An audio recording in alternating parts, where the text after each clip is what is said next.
আসসালামু আলাইকুম প্রিয় শিক্ষার্থীরা, তোমরা অনেকেই থানা এবং উপজেলার মধ্যে পার্থক্য নিয়ে কনফিউশনে থাকো।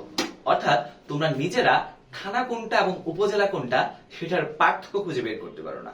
আজকে আমি তোমাদেরকে দেখাবো কিভাবে থানা ও উপজেলার মধ্যে পার্থক্য করতে পারবে।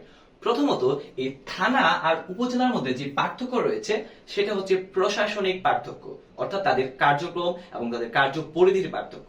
যেমন থানার যে প্রধান তাকে আমরা বলি ওসি, অর্থাৎ অফিসার ইন চার্জ, অর্থাৎ একটি আইন শৃঙ্খলা বাহিনীর যে প্রধান অফিস সেটা হচ্ছে থানা।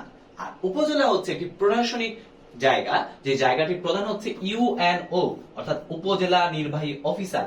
অর্থাৎ এক জায়গায় দেখতে পাচ্ছি ওসি আর আরেক জায়গায় হচ্ছে ইউএনও।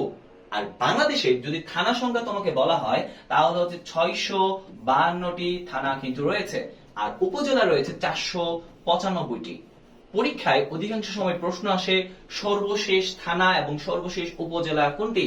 তো তোমাদের জন্য একটি সহজ উত্তর হচ্ছে কক্সবাজারের যে ঈদগাঁও যে উপজেলা হয়েছে সেটি কিন্তু সর্বশেষ থানা এবং সর্বশেষ উপজেলা।